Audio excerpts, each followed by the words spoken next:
You're doing it again, aren't you? Checking your car's oil, only to find that dipstick hovering, dangerously low. No puddles on the driveway, no dramatic smoke plumes, just less oil. It's the silent mystery that leaves you scratching your head, wondering where your engine's lifeblood has vanished to. It's exactly the kind of automotive enigma we love to unravel here on The Deep Dive. Yeah, and what seems like just a minor annoyance, just an extra top up here and there, is actually a critical silent warning. Ignoring that mysterious oil loss isn't just about the inconvenience. It's a fast track to, catastrophic engine failure. Yeah. And a repair bill that will truly make your eyes water. And here's the kicker, something many people don't realize. Often, your check engine light will stay completely silent while your engine is slowly starving. Wait, silent? Totally silent. That's a huge oversight, I think, in many vehicle diagnostic systems. So the car won't even tell you it's dying. That completely overturns what I thought I knew. Okay, let's unpack this. Today, we're diving deep to uncover the 6 primary reasons your engine might be mysteriously losing its oil. We're going to expose the hidden culprits, from the, surprisingly simple fixes you might even spot in your own garage, to the more serious internal problems that demand immediate attention.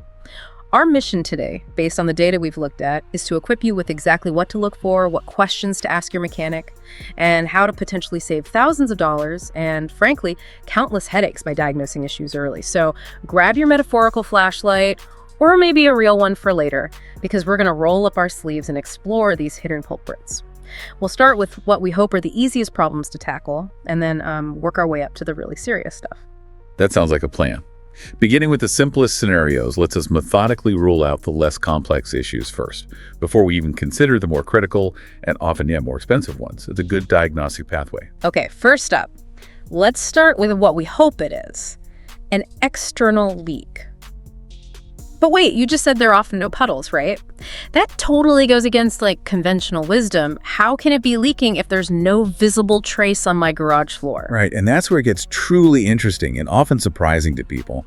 Even with an external leak, you might not see that classic telltale puddle. Our sources highlight 2 really common culprits: the oil filter gasket and the oil sump, or the oil pan gasket. For the oil filter, a classic mistake after an oil change is when the old rubber gasket isn't completely removed before a new filter is screwed on. Oh, I've heard of that, the double gasket. Exactly, the double gasket. It creates this weak seal that's practically guaranteed to weep oil under pressure. And then there's the oil sump gasket, that big seal at the very bottom of your engine. Over time, it just becomes hard, brittle, and cracks from all those heat cycles, constant heating and cooling. Okay, so the vanishing act you mentioned. Why doesn't that oil ever hit the ground then? Where does it go? The vanishing act. It's because the leaking oil often hits really hot engine or exhaust components, things like your exhaust manifold, or even just a very hot part of the engine block, and it simply burns off. Burns off, evaporates. Pretty much, yeah. It literally vaporizes into the air, leaving behind that distinctive, often kind of metallic smell of burnt oil, especially right after a drive. It's a common symptom that many drivers mistake for something much worse when it could just be this relatively simple leak. Right, so that smell is a huge clue then. But how do you actually find these sneaky drips if there's no puddle to guide you? My advice to you, our listener, is to arm yourself with a good flashlight, maybe a mirror on a stick too, and really get under your car if you can. Look closely around the oil filter itself and along the edges of the oil pan at the very bottom of the engine. If you see dark, wet, grimy areas, or even just a thin film of oil that seems fresh, you've likely found your leak. This is thankfully often the cheapest problem on our list to fix. Usually just needs a new gasket and, maybe an hour or 2 of labor? Generally, yes. But here's where we need to be a bit critical. Don't let the easy fix idea lull you into complacency. While it's often an inexpensive repair, don't ignore it. A small leak can absolutely become a big one without warning. Turning a manageable problem into a real headache. Exactly. And you mentioned getting under the car.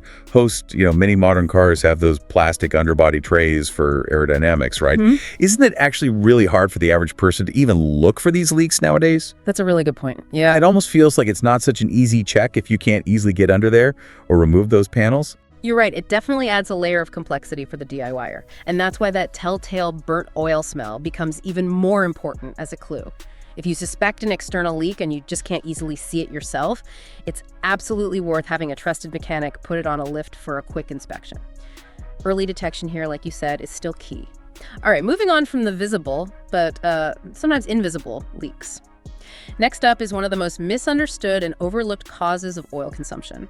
Something called the positive crankcase ventilation valve, the PCV valve. Think of this whole system as your engine's respiratory system. That's a perfect analogy. Yeah. Its main job is to safely vent excess pressure that naturally builds up inside the engine's crankcase during combustion. Now, this pressure isn't just air. It's full of oil vapor and unburnt fuel gas and stuff you don't want building up. A properly working PCV valve sucks these vapors out and routes them back into the engine's intake to be burned cleanly. Good for the engine, good for emissions. But here's where it goes wrong. If the valve gets clogged with sludge or just stuck closed, that pressure builds up inside the crankcase. And it has to go somewhere. Right. It forces oil out through the weakest point seals, gaskets similar to the leaks we just talked about, but caused by internal pressure this time. Even worse, if the valve gets stuck open, it creates a massive vacuum leak. It effectively starts sucking oil vapor directly from the crankcase into the intake manifold. Your engine literally starts drinking its own oil. Whoa. Drinking its own oil. So if the PCV valve is stuck open, it's like the engine is, sipping its own lifeblood. What are the actual signs you might notice if this small part is failing? Are they obvious? They can be pretty subtle, actually. You might notice a rough or fluctuating idle speed, which people often mistake for a spark plug or fuel issue. Sometimes you'll see a little bit of blue smoke from the exhaust, maybe when you accelerate hard. Or you might find oily residue inside the air intake hoses if you check them. But here's an easy diagnostic test our sources highlight, something you can try. With the engine running, carefully try to remove the oil filler cap.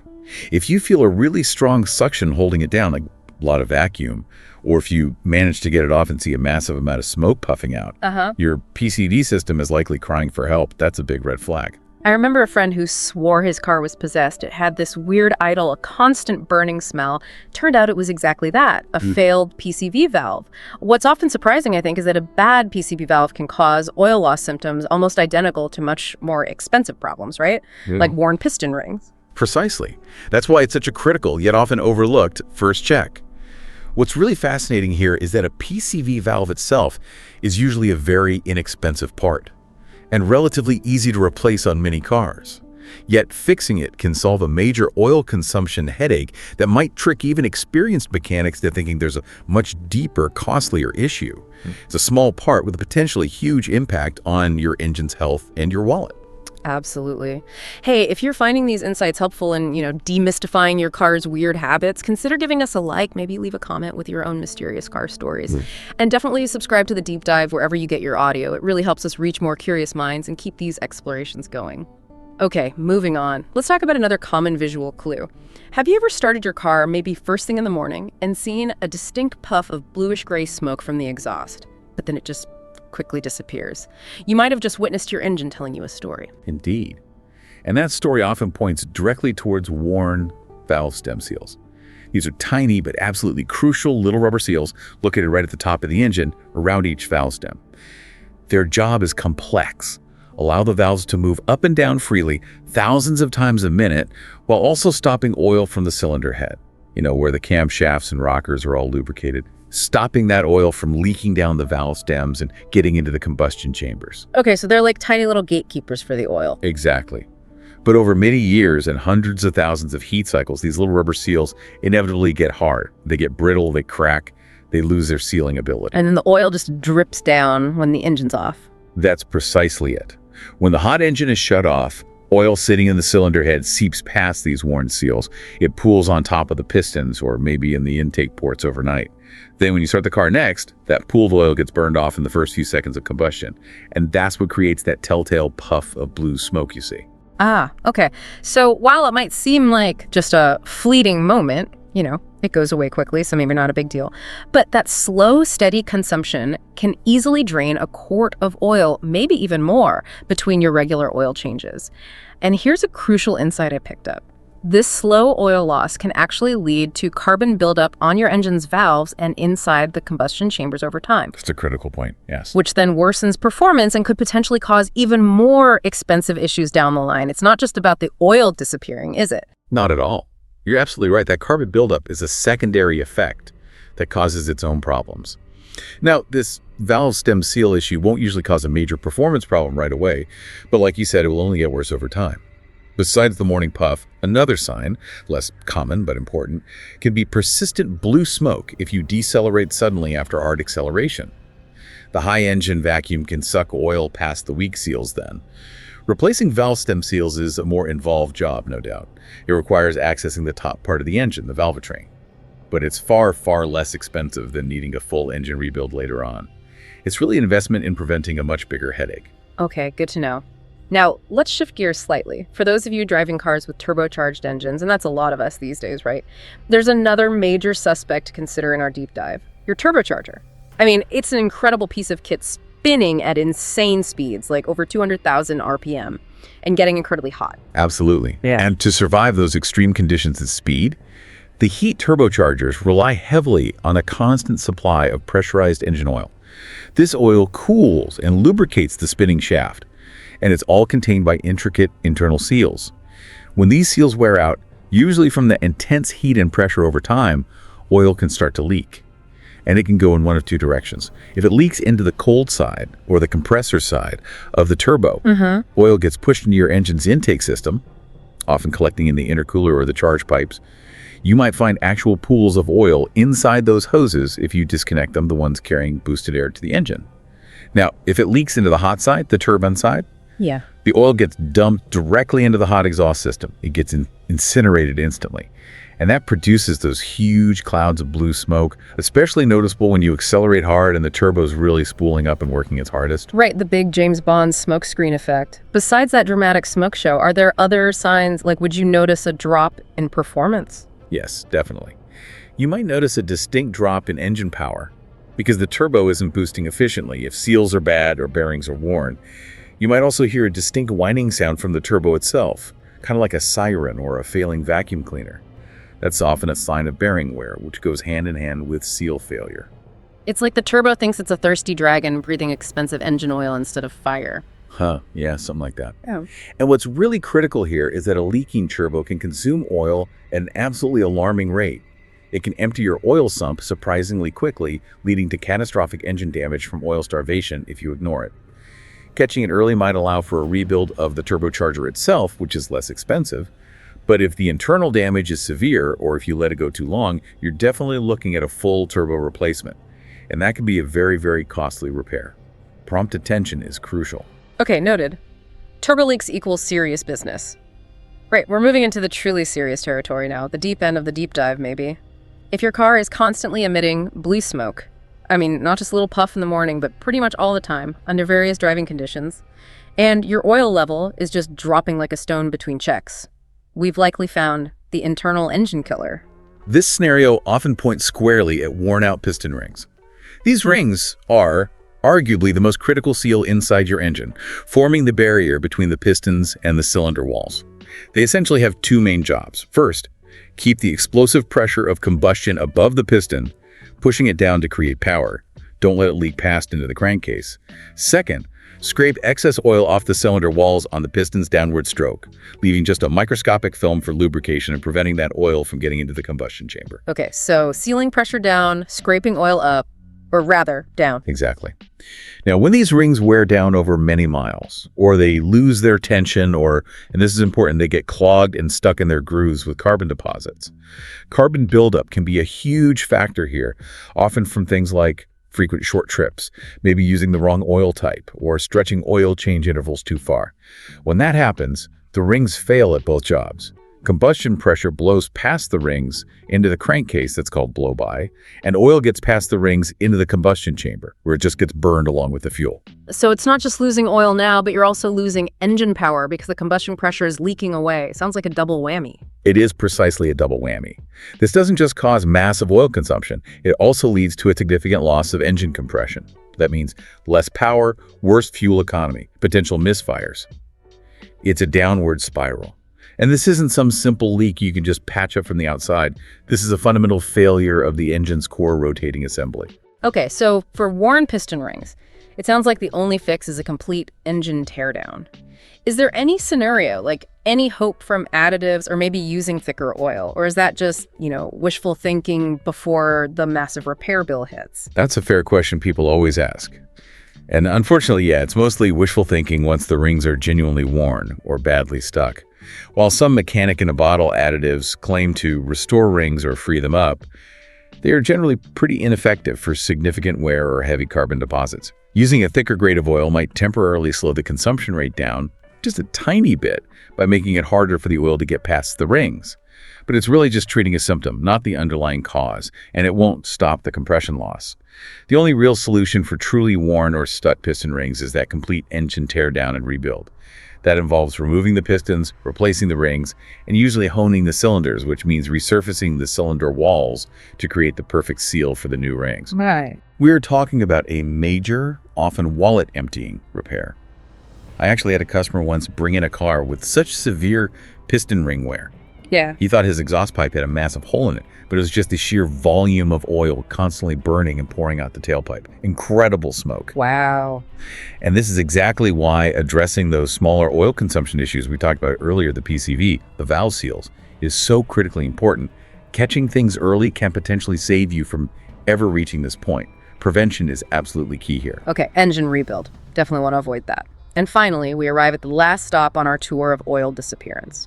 What mechanics sometimes call the forbidden milkshake, a blown head gasket.